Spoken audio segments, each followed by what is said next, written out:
Hey everybody, welcome to another episode of Purple Insider. Matthew Coller here, and it is time once again for Tuesday Morning Left Guard to talk about the most obvious outcome that we expected from day one. The 14-2 Minnesota Vikings headed to Detroit to play for the conference. We knew we would be here. If you don't listen to any of the other shows that we ever did the entire season, we were certain of this. I promise. Jeremiah Sirles, what is going on, man? How you feeling? Look at this. Look Yeah. at this. I mean, I can remember when we signed Sam Darnold and you and I planted the flag, Super Bowl or bust. Right? I mean, we text each other and we're like, this was the missing piece. This was the link that we needed, Super Bowl or bust. And here we are knocking on the doorstep. I mean, but in all reality, it's just been incredible to be a part of. I was a part of that 2017 Minneapolis Miracle team, which just was a magical season in itself. And then to look at this season and be like, dude, that really doesn't even shake a stick at this season. Like, as great as that season was, and obviously being a part of it was different, but from a fan's perspective, this season has just it's had everything. It's had drama, it's had content, it's had blowout win, close losses. Like, if you're playing bingo of Minnesota Vikings football season, you've got bingos everywhere because there's not much that has happened or hasn't happened that we've got to be a part of. And I'm just so excited that week 18 means something. And of course, just the bingo board now has afraid of kicker going Yes. into big games with Will Reichard.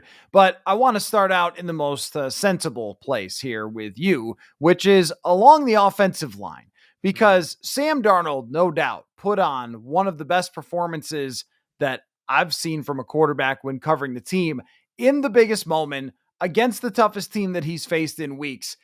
It just could not have been more impressive. And when I watch back the tape, the thing is, from the press box or TV, you have certain angles and you go, oh, yeah, he kind of whipped it in there. And then you watch the tape and you go, oh, he whipped it in there, to some of the tight windows, the details of the way he operated the offense.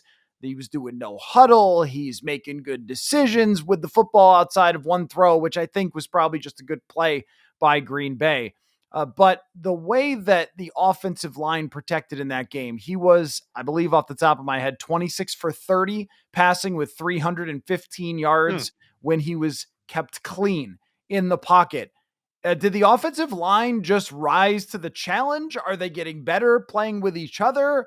Would we be making too much of it to say, like, if they play like that, this offense probably can't be stopped as far as a passing game? Yeah, I don't know if Coach Cooper crawled up their ass or if KOC did, or if they all just kind of looked at each other and were going, man, we've got something really special here. We can't be the weak link. We can't be the ones to screw this up, because the performance from last week, where we're sitting there going, man, the left side is struggling. We're worried, to this week. I mean, there was times where I'm sitting there, I'm screaming at Sam to throw it because it's been like 3 seconds. And then I'm like, there's no one around him. Like, he's just sitting there flat-footed. Like, he's not even like on his toes. He's just flat-footed, and testament to those 5 guys. I mean, Blake Brandel, Dalton Ryner, Garrett Bradbury, Brian O'Neill, and Cam Robinson. I tip my hat to you, my friends, because that is a talented Green Bay front. And they just took it to him. And I even thought they did a pretty good job in the run game. Covering up for, obviously, we need a little bit more movement, Dalton, but that's not going to happen. And I just come to fully accept that is who you are. But overall, it may be one of their best performances of the year against, the type of talent, right? I think they've had better performances against lesser talent. But when you talk about Vikings O-line, Packers D-line, and the clash there, I mean, it was 70-30 Vikings O-line all day long. And I'm right there with you. You start talking about all the different weapons we have and how we match up against the rest of the teams. If the O-line plays like that, I don't know how you stop 3 and 18. And then, oh yeah, we want to cover them. Where's Naylor at? Where's Hawkinson at? Like, everything was firing, everything was clicking, and the game was not as close as the score really made it out to be. Unfortunately, we let them kind of come back in the end, but I thought the offensive line, chef's kiss. I don't think that you can understand just by watching the game and not looking back at the tape Mm-hmm. how important it is for those guys to be able to hang on. And even when they're being pushed back at times, that's fine because Darnold can make up for that. But when you look at those route combinations down the field and even think of the Jalen Naylor touchdown, he needs time to let that stuff develop. And maybe the most impressive One of those was the Jordan Addison touchdown, where he Yes. comes to a full stop. I don't know how many times I've ever seen this route actually work, where a guy comes to a full stop and then swirls around and goes into the end zone. That takes 3.5 seconds. That's not something that's just drop back, hit the back foot, and go. And even just the level, they like to use the word strain. The level of strain on that play from Brian O'Neill. He gets beat initially off the edge, pushes the guy by. Darnold, it's a very easy quarterback movement, step up in the pocket. And there's Dalton Ryner, who threw his guy on the ground on that play. And I was like, oh, okay. And how about a little, what does this stat mean?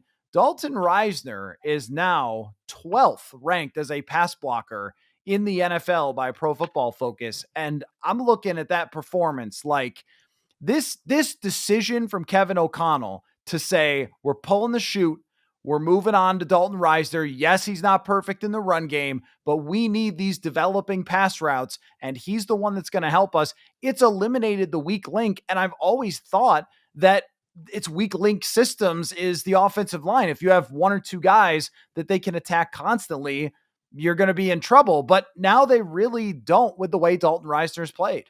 Yeah, and we all know Kevin O'Connell hates running the football. I mean, so if he was going to look and go guard that can pass protect, guard that can run block, pass protection, right? Like, and you knew that, but I agree with you. Making that move and finally saying, okay, this was moving on. I think we all knew, hey, Dalton's the better pass protector, but can he be the better overall prospect? And I think that with his elevation there, even with his shortcomings in the run game, he is the better overall guard on this football team. And I also think that you can't talk enough about how well and how steady Garrett Bradbury has played this year. We haven't really brought him up one time on this show. And I can remember, multiple times during 2021, 2020, where you and I are going, man, the center is really struggling, or he's giving up these pressures. He's right in Kirk's face, like all these things. And he has just continued to impress me with his ability to get better and better every single year. Back to your point about the windows, as you watch this tape, you're realizing that these deep routes are what I like to refer to as like third window throws, right? Where it's, hey, clears the linebackers, clears the safety, behind the safety, right? Like it's 1, 2, 3, and there's no way you can speed that up unless just holding the football, right? And with the routes that he loves to call and the developing, it puts so much strain. The farther receivers can get down the football field, the more the DBs kind of panic, because you play that zone coverage and you're playing man, a lot of green grass when you start getting away from all the bodies. And now you're okay. I'm the middle linebacker and I'm sinking. Am I sinking for this deep in route here? And then the safety's like, well, is he going to sink deep enough for it? So I better take this deep in route. Here comes Jefferson over the top. I mean, it's not I think when people hear route combinations, they're like, oh, it's the pass calls. It's the way that they move behind the safeties and the way that they mesh and they charge even down the field that makes those safeties have to decide and choose. Because when you're running full speed at that back end, if a safety gets caught flat-footed, he's got to just kind of pull the trigger and make a decision. And that's where you're seeing guys starting to come over more and more wide open. And they just keep sinking back as DBs. And all of a sudden it's like, oh, well, there's Hawkinson, right? Like there's just answers everywhere, but it all comes back to him being able to get through his progressions and staying clean. This reminds me of something I wrote about at the very beginning of the year. I think it was maybe 2 weeks into the season. Kevin O'Connell had kind of revealed to us that he would work with Bobby McCain, who is a longtime veteran of the league. He's played a little bit. You saw him play in Seattle, but he's mostly been practice squad or hasn't played. But he really knows the game because he's been around for such a long time, and he played for Flores, super high IQ guy who loves the game. And he would test things out against the safeties because this is who Kevin O'Connell is. There are some offenses, the old West Coast kind of attack the linebackers. These deep routes, and it's kind of Bruce Arians style to me, it goes after the safeties and it forces them to make decisions. Or if they screw up and they're not on point with some sort of technique, they're in trouble right away. And a great example, there's two great examples of that, which is number one is what happened in Seattle with the 40-yard touchdown, where the safety, for whatever reason, has his eyes in the wrong spot and is kind of turned a little. Jefferson just realizes it, runs right to space. And then the Naylor touchdown, I'm not really sure where their safety was drifting off to. You're like, No, 18's over the, oh, and that's a touchdown. But the attention drew to him. The safety was too wide and couldn't make up for it. And there's Jalen Naylor deep down the field. And you've just seen this over and over again. And what you have to me is the perfect intersection of an offensive line that's built to pass block, a head coach who's a mad scientist, and receivers who can do every bit of it, and a quarterback who can throw every bit of it. Because I don't know, I don't think a 25-yard deep in route over a linebacker and between safeties is all that easy to do. But I see Sam Darnold, and something that I was watching JT O'Sullivan in his QB school, he talks about getting all the cleats in the ground, and you just see him torque that the big barrel chest of his and let that thing go loose.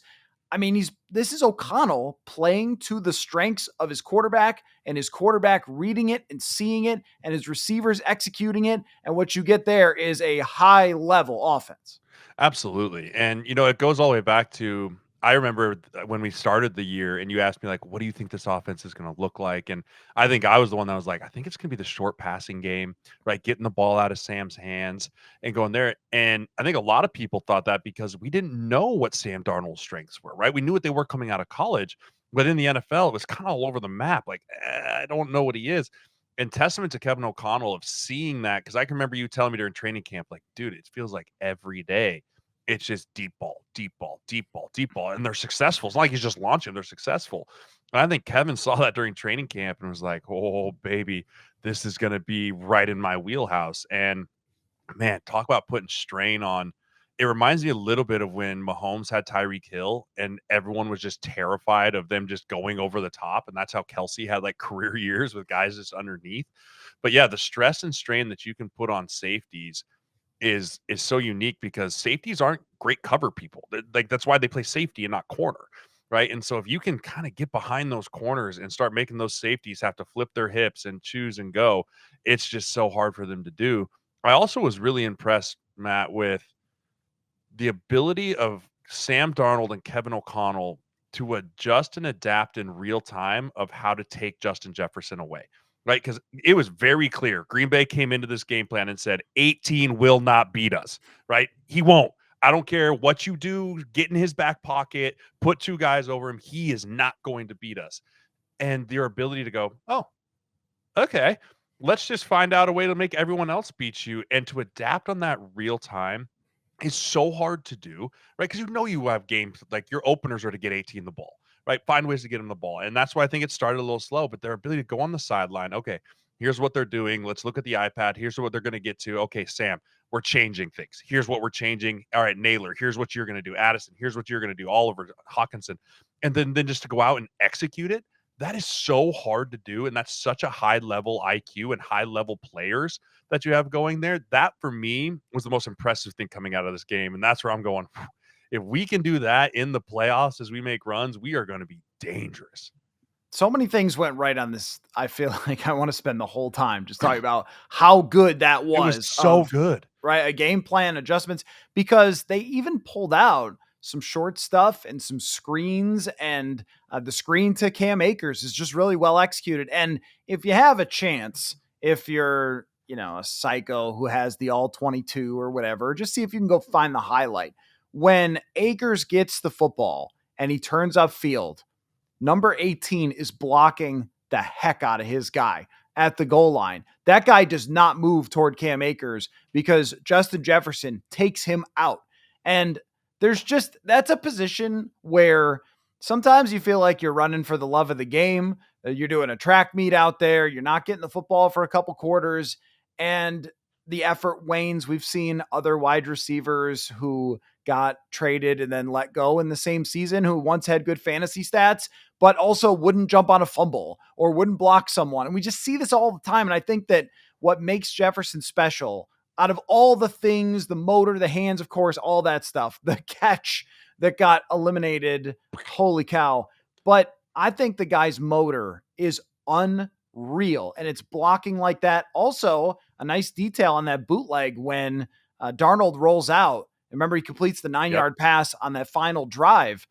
Justin Jefferson and how fast he's moving across the field. It is full speed, all out. I am beating my man to that spot. And then he just comes right in front of his man a little bit, works back to the quarterback just a little bit to create a lane there for Sam Darnold. And you go, maybe we should have thought that guy would make some quarterbacks pretty good, right? I mean, that it was a masterful game from everybody, but I feel like Jefferson's stats don't even begin to tell the story of how good he was in this game. Absolutely not. And that's what happens sometimes with receivers is, you look at the stats, the box score at the end, or you look at the fantasy production, you're like, not his best game.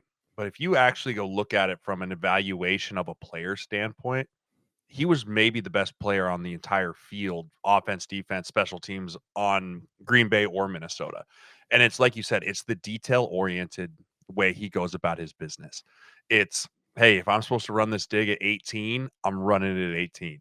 If I'm supposed to get an I'm outside release, even though this guy has outside leverage, I'm outside releasing here because that means that he's going to flip his hips and the underneath route's going to be there. He never takes the easy way out. He never cuts corners. And when your superstars do that, everyone else on the team elevates to them. Because it's really easy if you turn on the tape and you see your superstar lagging or whatever, you're like, oh, well, he's not doing it. Right. But when you're like, man, that dude's getting paid 35 million. He's recognized as one of the best in the business and he can run for the love of the game. Better believe I can run for the love of the game too. Right. And that's where everyone's game just keeps getting ratcheted and ratcheted and ratcheted. And I mean, it's just, again, you mentioned it. I mentioned it. That was maybe the most complete offensive game I've ever watched, like, ever. And I mean that, like, ever, from top to bottom, series to series, quarter to quarter, game plan execution, player execution. It was just a masterclass of offense from Kevin O'Connell and the Vikings. And degree of difficulty with who you're playing against. They went Correct. into that game with a top 5 defense. And I remember once upon a time, we would always talk about this, like, hey, if they face a certain type of defense with a certain type of players over there, it's going to be a much rougher ride and the odds go way down to win. Well, it didn't on this day because everything came together like that. And Darnold, if you thought, oh, well, how's he going to deal with the pressure? And it's a good team and one score wins and all that stuff, which is why you just have to play the whole season, by the way, before you start doing the whole one score win thing. Kansas City looks pretty good now. Sometimes you have to survive stuff in the middle of a season and barely get by. And then we look at the end and go, okay, were your wins bogus or real? And this was very real when it came, especially to the yardage differential and so forth. And I want to ask you about the other side of the ball as well, because through 3 quarters, Jordan Love has, I believe, 59 yards passing.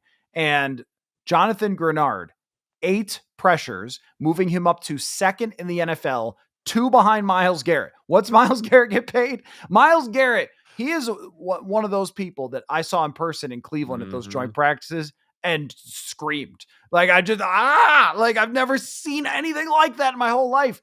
And that's the company that Jonathan Grenard is keeping for this year. Blake Cashman, one of his best games, if not his best game of the year, maybe San Francisco early in the season. He was a dominant player. They just were on point at pressuring the quarterback, confusing the quarterback, and all of a sudden, in Belichickian fashion, they're playing man out there. Like, Brian Flores was just like, what do they not see coming? Well, let's just play some man and see what happens. And Jordan Love seemed very confused by that. But how do you kind of deal with, all right, they destroyed them through the first 3 quarters with, oh yeah, when they really needed a big stop there, Jordan Love scored 2 touchdowns in about 4 minutes. Yeah, that you wanted, I mean, I think I texted you at the halftime. I was like, just end this, right? Just murder them, gain all the momentum going in. I didn't love the way we finished that game, and it is slightly worrisome because you talk about those one-score games. If you don't have a 3 possession lead and a quarterback gets hot in the 4th and you can't stop him, if you're sitting at a 3-point lead or a 7-point lead, that can flip on its head very, very quickly when it all matters for the marbles. But I do think, like you said, finding ways to survive those type of things is really important. Right, finding a way just to get the last stop or just to get one more turnover or whatever it is. You know, it's really important that they grow through those type of things. Another guy that I thought had a really good game was Harrison Phillips. I thought he did a really nice job against Josh Myers, who's one of very good, very talented center. They tried running up the middle with Jacobs and, a team that is feasted on the big play, and he's there and it's a tackle for 3 or 4. It's not huge tackle for losses, but a nose guard that can eat space like that and go up there is doing great stuff. And again, just great team defense all the way around. But the ability to finish games is going to be really important as we go down the stretch here and not feel like we have the boot on the neck and just let up a little bit. And I didn't see like going into the prevent defense because I hate that. And I didn't really see that from Flores either. It just was guys started making plays. And, that's going to happen. They make a lot of money too. It's the National Football League. But I would love for us to just continue to find ways to put when we have teams down, cut them at the throat, be done with it, move on. Also, Ivan Pace, gosh, he's such a good blitzer.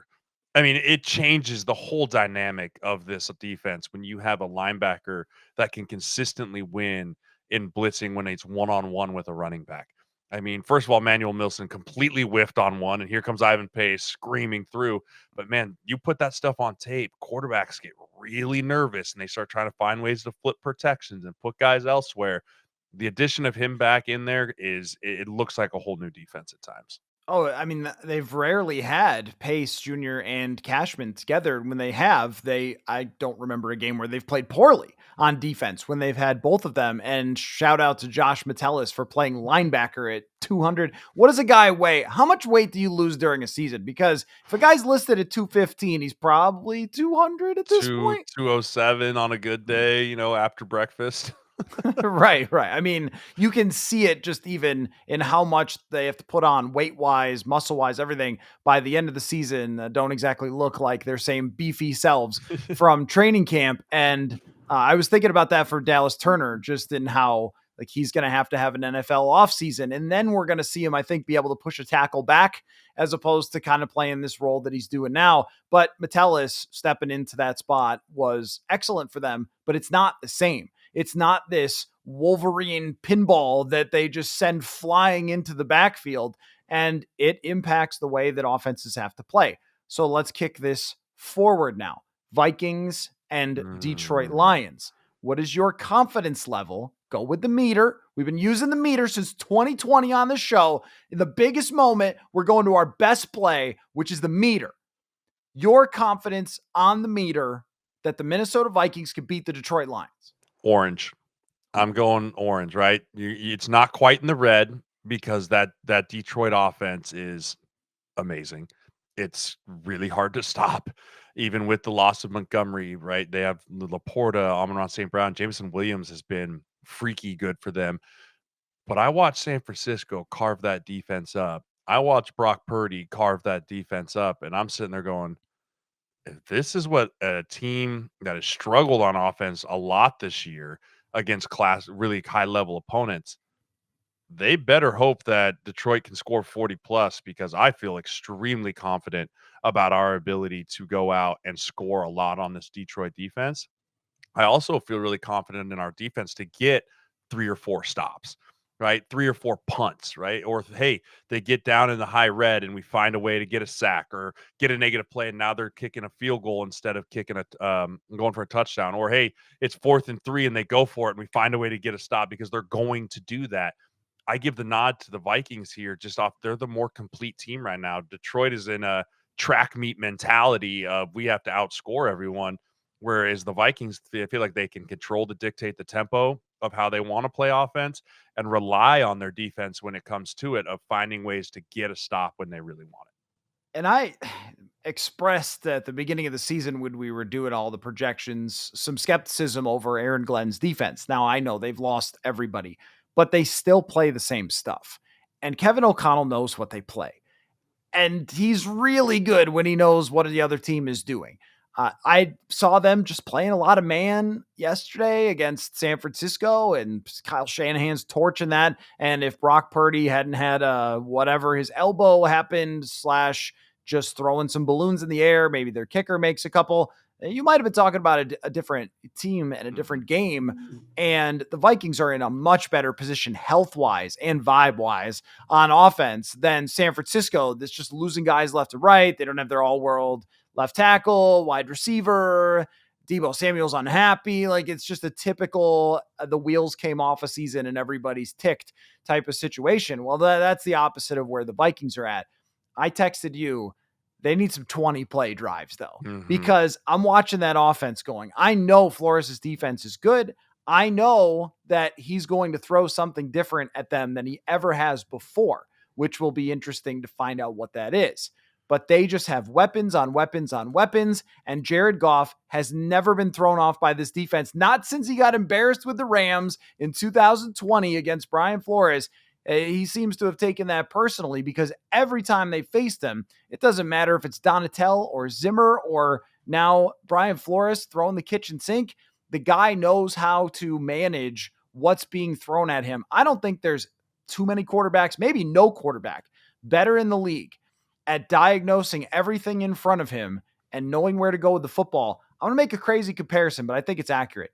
I think Jared Goff's playing like Tom Brady right now. I think that his decision-making, his lack of turnovers, his lack of sacks, his accuracy with the football, and the way he's distributing it without trying to do too much. And when you look at the stats, it's a Tom Brady-like season. Yeah, it's not a million throws deep down the field. It's just 1,000 cuts. The Vikings have to stay on the field because if you get a 3 and out, I mean, you might be talking about a touchdown from Detroit because I just don't think it's going to be that easy to stop them, especially in their house. Yeah, I agree. And the nod with the Jared Goff comparison to Tom Brady, I think is actually very, very accurate, right? Because it's not one of those things where you're super looking at him like, wow, he's going to run and he's going to escape and he's Jaden Daniels, he's Lamar Jackson. But when you look at the body of work, again, going back from week one to where he is now and the things that people have said about him and the whole bit, he is maybe the most consistent quarterback in the NFL right now, besides maybe Josh Allen, right? Josh might be a little bit more consistent, but when you look and watch him week in and week out, which we've done because we're football junkies and we love watching good football, you're watching him going, nothing rattles this dude, and he can diagnose a defense as good as anyone. And when you get a blitz happy defense, he always seems to know where to go with the football. And that has been kind of the Achilles heel of the Brian Flores defense is guys like Stafford, guys like Goff, the veteran type guys that have seen a lot of different football always seem to have a little bit of an advantage because they know blitz here, ball here, blitz there, ball out here. Okay, no blitz. Now let the route combinations come. They never really seem to be on their heels. The way that you get a quarterback back on their heels is by getting pressure to them. Well, how do you do that? You have one of the best offensive lines in football with Penei Sewell, Taylor Decker, and Graham Glasgow and Frank Ragnow and those dudes that are just phenomenal up front. You pair the combination of really good offensive line with a really good quarterback like that. That's why you're looking at one of the most prolific offenses in NFL history. I think what it really comes down to ends up being the stuff that we can't control when we're trying to preview the game, where we're like, well, what's going to happen with this matchup and that matchup and the scheme? But a lot of times it's, do you force a fumble somewhere? Does Jonathan Grenard had a great game against Detroit last time, and he did force a fumble that I believe Detroit ended up picking up late in that game, but he had a really good game against Detroit. And I think that's one of their edges there. Can you get them in some third down and longs? And someone has to just make a special play. Someone has to jump in front of a ball and tip it in the air and get an interception, because otherwise you're going to see it moving up and down the field. And I actually think, and this is no criticism of David Montgomery, who has destroyed the Vikings in years past, Jahmyr Gibbs is better. Jahmyr Gibbs is actually more dangerous. And what you said about Jameson Williams, he's finally becoming, because he isn't gambling in his app in the hotel room or whatever, he is finally becoming the receiver that they thought he was going to be. So there's a lot to work with over there. But as far as the Vikings offense goes, my question there is, can Kevin O'Connell play in a way where they control the football? Because I think they've done it a lot better over the last few weeks, the short passing game, getting a few screens going. I loved the play where they put Addison in the backfield. Aaron Jones is an outside wide receiver. And the Packers were like, you ever see like a dog meme where they're like, what? What's going on? Who's that? And then Aaron Jones is wide open over the middle of the field for a first down. I think they do have to do that. I think they have to run the ball pretty well in this game. I know every game you want to run the ball well, but this is one of those. Aaron Jones was special last year down the stretch. They really need special out of Aaron Jones in this game. I'm going to go slightly into the orange Okay. color my Gatorade here. It's Okay. like a little bit into the orange, but really close down the middle because they have home field advantage and they're just very good. They're both teams are phenomenal, phenomenal football teams. Let me ask you another question.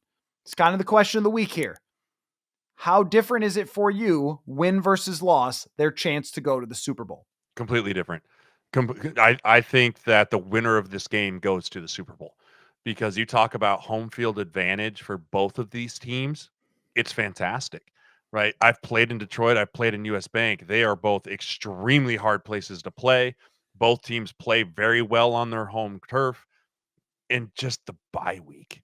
The bye week is so important when you get to this point in the season to just take a deep breath, regroup, get some nicks and bruises, feel good about yourself, not put yourself in a place where you have a team that's been playing playoff mentality football to sneak their way into the playoffs coming to your place. I really do feel like the winner of this game is the one who's going to end up being the NFC champion. I kind of do too. I do I too. mean, it's It it's feels tough, like man. it almost, it's like, wait, am I being over dramatic? No, I don't think that I Mm-mm. am. It doesn't become impossible because you can go to Tampa Bay, or it looks like. So the Rams, this is a little update here. The Rams are going to rest their starters. And that Oh, has an impact. If they lose, then the Vikings can go play against the Rams. If I have that wrong, somebody in the comment section correct me, but I think that's right. That if Seattle wins the game, the Vikings, if they don't win against Detroit, could end up going out and playing against the Rams, which is the last place you really want to go. Versus potentially Atlanta, which would be the best matchup, or Tampa Bay, I would take a little bit over somebody who has a ring and someone who has an argument for maybe the best coach in the league still with the job that Sean McVay did with that Los Angeles mhm. Rams team. But here's where I want to take the show, though, Jeremiah. Yes. You have two coaches who are elite in this game at post-game speeches and at motivational speeches. People say that whatever you think of Sunday, O'Connell on Saturday night is even through the roof, right? In comparison. And we know Dan Campbell just almost just breaks into bloody tears at every time he speaks, right? So here's what I want us to do. You and I have been doing this show together since 2020. We've not had something like this. 2022 was a lot of fun, but they kind of backed into the playoffs and we didn't have a lot of confidence in that. It was against the Giants. Yeah. This is the division and all this stuff. It's the marquee game. It's Sunday Night Football. I want us to give each other motivational podcaster Ooh. speeches, okay? Okay. All right. So I'm going to start off Do it. and you can think of what you want to say here, but here's my speech. Jeremiah, you've been there for me since day one. And I mean that. I didn't even have money to pay you the first year, but you know what? You were there and you were bringing expertise and heart and energy and love to see it and hate to see it. You are my guy. I believe in you. And if there is one former player that I would want on this show to preview the Super Bowl, the National Football League, it's you and it's only you. So let's go out there. And when we go into this game and we got to break it down next week and we go into the playoffs, you are going to have the best freaking podcast that you have ever had because that's what you do as a GOAT of this game. Thank you, Jeremiah. I effing love you. I can't wait to do this. Let's go. Get me fired up. Then I got my neck hairs are standing up.